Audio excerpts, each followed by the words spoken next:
ಇಲ್ಲಿ ಮತ್ತೆಲ್ಲ ಮಾಡ್ತಾ ಇದ್ದಾರಲ್ಲ, ಎಲ್ಲರೂ ಮಾಡ್ತಾ ಇದ್ದಾರೆ. ಈಗ ಆಲ್ರೆಡಿ ನಾನು 2 ಸುತ್ತಿನ ನಮ್ಮ ಕ್ಷೇತ್ರದಲ್ಲಿ ಪ್ರಚಾರ ಮಾಡೀನಿ, ಹೊರಗೆ ಮಾಡಿಲ್ಲ.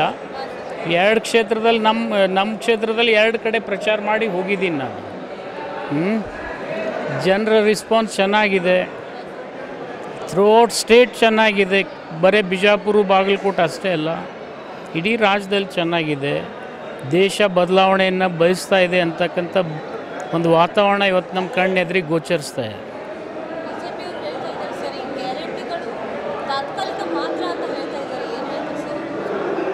ಮೊದಲೇನು ಹೇಳಿದರು? ಮೊದಲು ಬಿ ಜೆ ಪಿಯವ್ರು ಏನು ಹೇಳಿದರು? ಗ್ಯಾರಂಟಿನೇ ಜಾರಿ ಆಗೋದಿಲ್ಲ ಅಂದರು. ಈಗ ಜಾರಿ ಆದಮೇಲೆ ತಾತ್ಕಾಲಿಕ ಅಂತ ಹೇಳ್ತಾರೆ, ನಾಳೆ ಇನ್ನೊಂದು ಅಪಪ್ರಚಾರ ಮಾಡ್ತಾರೆ. ಬಟ್ ನೀವೆಲ್ಲ ಅದಕ್ಕೆ ಕಿವಿಗೊಡಬಾರ್ದಲ್ವ? 52,000 ಕೋಟಿ ತೆಗೆದು ಖರ್ಚು ಮಾಡಿ ಇವತ್ತಿಗೆ ಆಲ್ರೆಡಿ ಜಾರಿ ಕೊಟ್ಟು 4 ತಿಂಗಳಾಯಿತು, ಮತ್ತು ಜಾರಿಯಲ್ಲಿ ಇದಾವಲ್ವ. ಇನ್ನು ಕೇಂದ್ರ ಸರ್ಕಾರ ಜಾರಿ ಮಾಡ್ತಾಯಿದೆ, ರಾಜ್ಯ ಬಿಟ್ಬಿಡಿ. ರಾಜ್ಯ ಕೂಡ ಅಲ್ಲದೆ ಕೇಂದ್ರನೂ 5 ಗ್ಯಾರಂಟಿ ಕೊಟ್ಟಿದೆ. ಇನ್ನೂ ಏನು ಬೇಕು? ವಿಶೇಷವಾಗಿ ರೈತರಿಗೆ MSP ಕೊಡ್ತೀವಿ ಅಂತಕ್ಕಂಥ MSP ಕಾನೂನು ಜಾರಿ ತರ್ತೀವಿ ಅಂತಕ್ಕಂಥ ಘೋಷಣೆ ನಮ್ಮ ಸರ್ಕಾರ ಮಾಡಿದೆ, ನಮ್ಮ ಪ್ರಣಾಳಿಕೆ ಮಾಡಿದೆ. ಮತ್ತು